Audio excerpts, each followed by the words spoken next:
नमस्कार दोस्तों, स्वागत है आप सभी का हमारे इस चैनल सनातन ज्ञान गंगा पर। दोस्तों, अगर आप जीवन में कुछ नया सीखना चाहते हैं तो इस चैनल को सब्सक्राइब जरूर करें। दोस्तों, सच्चे हृदय से कमेंट बॉक्स में लिख देना जय माता दी। आज के वीडियो का जो विषय है वह बहुत ही ज्ञानवर्धक और सुंदर विषय है। नवरात्रों में चाहे कुछ भी कर लेना, लेकिन यह कार्य जरूर कर लेना, बिन पूजा के ही सारा फल मिल जाता है। आप चाहे कुछ करें या ना करें, लेकिन नवरात्रों में यह एक कार्य जरूर कर लेना। मैं माता रानी का सौगंध खाता हूँ, माता लक्ष्मी खुद आपके घर चलकर आएंगी, आगे आपकी मर्जी। दोस्तों, नवरात्रि में बिना व्रत बिना पूजा पाठ करके आपको संपूर्ण नवरात्रि का फल मिल जाएगा। यह वीडियो ध्यान से देखना। अगर आपने व्रत नहीं रखा है तो कोई बात नहीं, आपको परेशान नहीं होना है, क्योंकि कभी कभी हम काम के चलते या कोई ऑफिस वर्क होता है या कभी कभी हम ऐसे कई सारे कामों में फंस जाते हैं जिस कारण हम माता रानी को नवरात्रों में टाइम नहीं दे पाते। तो आपको परेशान नहीं होना है। अगर आपने व्रत नहीं रखा है, कोई बात नहीं, पूजा नहीं कर रहे हैं नवरात्रि में, कोई बात नहीं दोस्तों, बस ये काम आपको कर लेना है। नवरात्रि में जितने भी लोग पूजा पाठ करते हैं उससे भी आपको अधिक बढ़कर के फल प्राप्त होगा। तो यह वीडियो ध्यान से देखना। आज की जो मैं वीडियो बताऊंगा बहुत ही सुंदर है, ज्ञानवर्धक जानकारी है। इस प्रकार की जानकारी आप लाखों रुपए खर्च करेंगे फिर भी कोई नहीं बताने वाला। हमारे चैनल का मकसद है जनहित एवं जन कल्याण करना, इसलिए आप लोगों को इस प्रकार की अच्छी अच्छी जानकारी सिखाते हैं। तो आइए इस वीडियो में जानते हैं नवरात्रि में ऐसा कौन सा कार्य करने से बिना व्रत बिना पूजा या फिर बिना कन्या भोजन के सारे फल की प्राप्ति हो जाती है। मैं प्रामाणिक जानकारी बताऊंगा। जो जानकारी बताऊंगा शास्त्रों के अनुसार लिखी हुई जानकारी बताऊंगा। और अगर आप भी माता रानी के सच्चे भक्त हैं, माता रानी को मानते हैं, माता रानी के प्रति आपकी आस्था है, माता रानी के प्रति आपका विश्वास है, तो आप कमेंट बॉक्स में जय माता दी जरूर लिखना। इस वीडियो को लाइक करके चैनल को सब्सक्राइब जरूर करना। और हाँ, कमेंट बॉक्स में अपनी राशि भी डाल देना। यदि आपकी राशि के अनुसार आपके लिए कोई उपाय होगा तो वह हम आकर कमेंट बॉक्स में रिप्लाई करके बता देंगे। नवरात्रि के महापर्व पर बस छू लेना इस पेड़ को, बसों की निर्धनता दूर हो जाएगी। नवरात्रि के केवल 9 दिनों के अंदर आप अपनी समस्या को, अपनी गरीबी को अपनी आंखों के सामने खत्म होते देख सकते हैं। अगर आज यह मौका आपने खो दिया तो फिर सारी जिंदगी आपको पछताना पड़ेगा।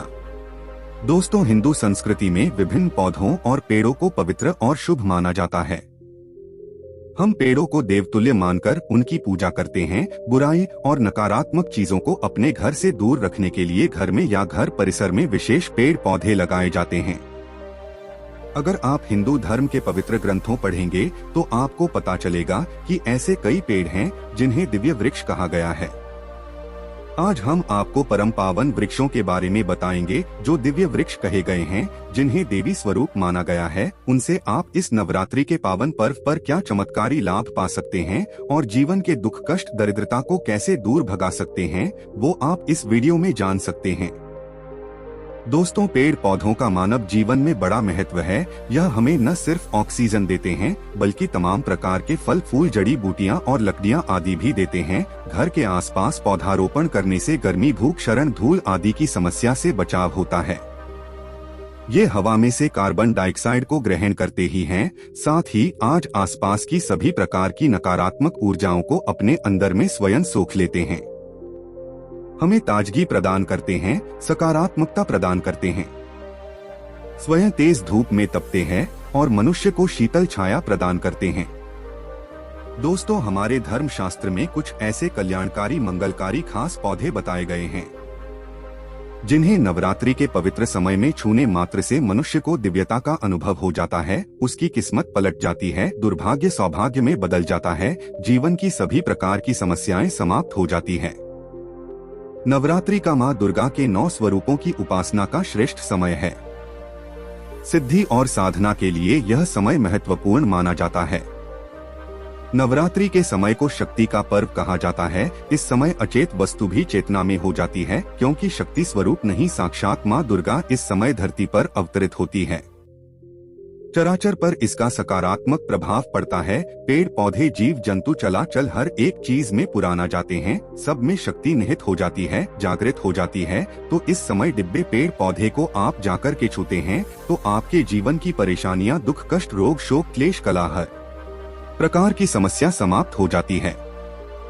ऐसे 3 पौधों के बारे में आज हम जानेंगे, तो वीडियो को आखिर तक जरूर देखें और कमेंट बॉक्स में जय माता दी अवश्य लिखें। माँ दुर्गा की कृपा आप पर, आपके परिवार पर सदा बनी रहे। दोस्तों, जिन वृक्षों के बारे में आज हम बात करेंगे वे अपनी दिव्यता के कारण दुर्लभ अवश्य है, लेकिन आपको अपने घरों के आसपास बहुत ही आसानी से मिल जाएंगे। बताने से पहले आपसे रिक्वेस्ट करते हैं कि वीडियो को लाइक जरूर करिएगा, दोस्तों को शेयर कर दीजिएगा और अगर आपने अभी तक चैनल को सब्सक्राइब नहीं किया है तो चैनल को सब्सक्राइब करके बेल आइकन जरूर दबाएगा। दोस्तों, सबसे पहले बात करते हैं बेल वृक्ष की। बेल वृक्ष की महिमा सबसे निराली है, अनेक दैवीय गुणों से युक्त परिपूर्ण है। सफेद आंख और बेल वृक्ष को साथ मिलाकर लगाने से अटूट लक्ष्मी की प्राप्ति होती है। कुछ ग्रंथों में इसके साक्ष्य मिले हैं कि प्राचीन काल में ऋषि मुनि बेलपत्र और ताम्र धातु के एक विशेष प्रिय से स्वर्ण का निर्माण करते थे। धार्मिक मान्यता है कि इस वृक्ष में मां लक्ष्मी का निवास है, इसी कारण इसे लगाने वाले हैं, इसकी पूजा करने वाले व्यक्ति को मां लक्ष्मी की असीम कृपा मिल जाती है। आयुर्वेद में भी इसके महत्व का खूब वर्णन है। शास्त्रों के अनुसार ऐसा माना जाता है कि माता पार्वती के पसीने से बेल के वृक्ष की उत्पत्ति हुई है, इसी कारण इसे देवी स्वरूप कहा गया है। आठ ये नवदुर्गा स्वरूप हो जाता है। बेल का पेड़ भगवान शिव का अति प्रिय माना जाता है। इसके डाली में पार्वती, जद में ब्रह्मा, तन में विष्णु और बाकी समस्त हिस्सों में भगवान शिव बसते हैं। मान्यताओं के अनुसार इसकी 3 पत्तियां भगवान शिव के 3 आँखों के प्रतीक है। यह भी माना जाता है कि इसके 3 पत्ते 3 मुख्य हिंदू देवताओं अर्थात भगवान ब्रह्मा, विष्णु और शिव और उनकी शक्ति अर्थात सृष्टि, संरक्षण और विनाश के प्रतीक है। जीवन में सिर्फ एक बार, और वह भी यदि भूल से भी शिवलिंग पर बिल पर चढ़ा दिया जाए तो भी व्यक्ति सारे पापों से मुक्त हो जाता है। सुबह शाम बेल वृक्ष के दर्शन मात्र से पापों का नाश होता है। तो दोस्तों, ऐसे दिव्य शक्ति स्वरूप बेल के वृक्ष के नीचे शाम के समय घी का दीपक जलाने से व्यक्ति धनवान, गुमान और पराक्रमी बनता है। व्यक्ति के सभी प्रकार के मनोकामनाओं की पूर्ति होती है। हमारे धर्म शास्त्र कहते हैं कि नवरात्रि के समय में अगर कोई भी व्यक्ति बेल के वृक्ष को मां दुर्गा का नाम स्मरण करते हुए 7 बार छूकर आ जाता है तो ऐसे व्यक्ति को दिव्य शक्ति का अनुभव होता है। व्रत उपवास के कारण शरीर में थकान, सुस्ती तत्काल चली जाती है। तो अगर आप नवरात्रि में व्रत उपवास कर रहे हैं तो शाम के समय बेल के वृक्ष को अवश्य छोले, कम से कम 7 बार छूकर आ जाएं। बेल वृक्ष के नीचे घी का दीपक जरूर जला दें। इसके सारे फायदे बताएंगे, लेकिन सबसे पहला फायदा यह है कि उपवास के कारण हमें आध्यात्मिक ऊर्जा तो मिलती है, लेकिन शारीरिक ऊर्जा की कमी होने लगती है। इस ऊर्जा को बरकरार रखने के लिए बेल वृक्ष को जरूर कराएं। अनेक संत महात्माओं ने बेल के पत्ते खाकर तपस्या कर सिद्धि प्राप्त की है, ऐसा धर्म शास्त्रों में उल्लेख मिलता है। नवरात्रि में बेल के पत्ते को खाया जाए तो अप्राप्त दुर्लभ सिद्धियां प्राप्त हो जाती है, यानी लंबे समय से मंत्र जाप करके भी जो सिद्धियां प्राप्त नहीं हो रही होती है, बेल के पत्ते खाने से, बेल वृक्ष के नीचे घी का दीपक जलाने से वो सीढ़ियां जल्दी प्राप्त हो जाती है, जिससे जीवन के हर कार्य सफलतापूर्वक संपन्न होते हैं। बिना बाधा के आपके काम बनने लगते हैं, हर कार्य आसान लगने लगता है, परिणाम व धन का आगमन होने लगता है। नवरात्रि में अगर बेल वृक्ष की जड़ में दूध चढ़ाया जाए तो हर प्रकार के रोग शोक दूर होते हैं। अगर सिंदूर मिश्रित गंगा जल चढ़ाया जाए तो व्यक्ति की दरिद्रता दूर हो जाती है। बेल वृक्ष की जड़ में 3 चढ़ाना सौभाग्य में वृद्धि करता है। दोस्तों, बेल के पत्तों को उत्तरी देवी भी कहा गया है। इन्हें महाकाली, महालक्ष्मी और महासरस्वती का रूप माना गया है। तो इसके एक पत्ते पर एम, दूसरे पट्टे पर रही और तीसरे पर क्लीन, यदि 3 पत्तों पर सिंदूर से एम रहीम क्लेम लिखकर अगर मां दुर्गा को चढ़ाया जाए तो व्यक्ति की मनोकामना तत्काल पूरी होती है। अगर आपकी कोई लंबे समय से पूरी न हुई मनोकामना हो तो उसे पूर्ण करने हेतु यह उपाय अवश्य करें। बेल वृक्ष की जड़ के पास तांबे की अंगूठी जो कि मंगल से जुड़ी होती है, उसे जमीन में छोटा गड्ढा खोदकर दबाकर नवरात्रि के 9 दिनों तक रहने दें। यह अंगूठी सिद्ध हो जाती है, इसमें दिव्य शक्ति आ जाती है, फिर से निकालकर पहन लें। नवरात्रि के समय में इसकी और यानी आभामंडल की ऊर्जा अत्यधिक बढ़ जाती है। ऐसी अंगूठी पहनते हैं तो आपको रक्त संबंधी समस्या नहीं आती, शनि राहु की पीड़ा से मुक्ति मिलती है। माँ दुर्गा की कृपा शुरुआत से मानव आपके चारों ओर सुरक्षा कवच का घेरा बनता है। ऐसे व्यक्ति की कभी अकाल मृत्यु ने ही होती। अब दोस्तों, दूसरा जो दिव्य वृक्ष है वो है शमी का वृक्ष। शमी के वृक्ष को हिंदू धर्म का चमत्कारी पेड़ माना जाता है। इस ग्रुप से जीवन में सकारात्मक ऊर्जा और धन दौलत में समृद्धि आती है। शमी के वृक्ष को स्वयं जगदम्बा का स्वरूप माना गया है। इसमें स्वयं साक्षात माँ जगदम्बा विराज रहती है। शमी को गणेश जी का प्रिय वृक्ष भी माना जाता है। इसकी पत्तियां गणेश जी की पूजा में चढ़ाई जाती है। दोस्तों, नवरात्रि में शाम के समय शमी के नीचे धूप दीप जलाने से व्यक्ति की हर प्रकार की समस्या दूर हो जाती है। में पंचमी या सप्तमी के दिन लाल जुड़ी अपनी मनोकामना को बोलते हुए शमी के वृक्ष में बांट दी जाए तो उस मनोकामना की पूर्ति होती है। कोई भी महिला श्रद्धा भाव से शमी में लाल जुड़ी बनती है तो उसे अखंड सौभाग्य की प्राप्ति होती है। अकाल मृत्यु के भय से उसके पति की रक्षा होती है। शमी की जड़ में सिंदूर अर्पित करने से निरोग जीवन की प्राप्ति होती है। अपनी मनोवांछित कामना की पूर्ति करने के लिए इस विशेष मंत्र का उच्चारण करते हुए शमी को ले। मंत्र है ममा मनोरथ पूरे वर्मा दरिद्रा नाश है। शीघ्र ही नवरात्रि में इसके परिणाम आपको मिलने शुरू होंगे। नवरात्रि समाप्त होते होते हैं आपकी मनोकामना की पूर्ति हो जाएगी, दुख दरिद्रता समाप्त हो जाएगी। दोस्तों, नवरात्रि के समय में शमी के वृक्ष पर मौली धागे को भी बांधा जाता है। इससे माता रानी आपसे बन जाती है। जीवन भर आपको मां का साथ मिलता है, ग्रुप आशीर्वाद मिलता है। नवरात्रि में अगर किसी कारण आप व्रत उपवास नहीं कर पाते हैं तो शमी के झटके पास की मिट्टी घर में ले आए। नवरात्रि में थोड़ी सी मिट्टी को नहाने के पानी में मिलाकर उसे स्नान करें। इससे व्यक्ति का भाग्य चमक जाता है, किस्मत पलट जाती है। तो अगर आपको लगता है कि माँ लक्ष्मी आप पर रूठी हुई हैं, आपके घर में आना बंद कर चुकी हैं, तो माता की कृपा पाने के लिए नवरात्रि में इस मिट्टी मिले पानी से स्नान करें तो सारे दोष नकारात्मकता से आपको छुटकारा मिल जाएगा, माता की मेहर हो जाएगी।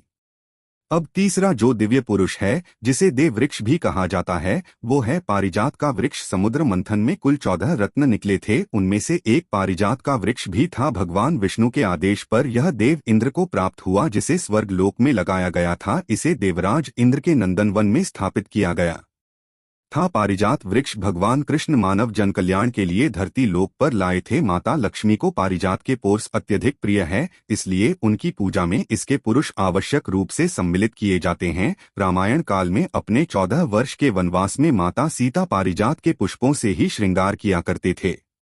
चूंकि वे माता लक्ष्मी का ही एक रूप थी, इसीलिए उन्हें भी इसे अत्यधिक प्रेम था। जहाँ यह वृक्ष होता है वहाँ साक्षात लक्ष्मी जी विराजमान होती है।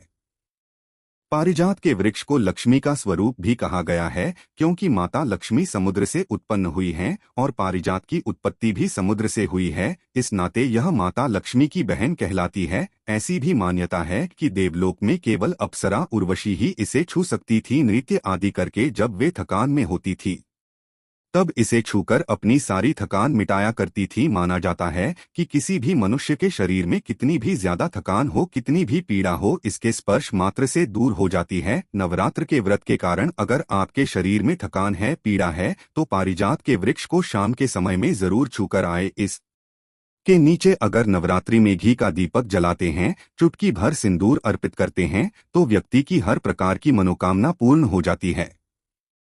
इस वृक्ष को छूकर प्रार्थना करें कि हे देवी स्वरूप पारिजात वृक्ष, आप हमारी सभी प्रकार की पीड़ा को दूर करें, हर दो से हमें मुक्त करें। माँ लक्ष्मी जो स्वयं आपकी बहन हैं, उनका हमारे जीवन में प्रवेश हो जाएं, ऐसा आशीर्वाद हमें प्रदान करें। ऐसी प्रार्थना करके आप मनोकामना को बोल देते हैं तो आपकी मनोकामना अवश्य शीघ्र ही पूर्ण हो जाती है। माँ लक्ष्मी का आपके घर में स्थायी वास हो जाता है। तो अगर आप भी जल्द दरिद्रता से पीछा छुड़ाना चाहते हैं, आपकी मनोकामनाओं को पूर्ण करना चाहते हैं, तो इन 3 वृक्षों को नवरात्रि के समय में अवश्य छू लें। आपको सफल धनवान व्यक्ति बनने से कोई नहीं रोक पाएगा। कमेंट बॉक्स में जय माता दी लिखना न भूलें।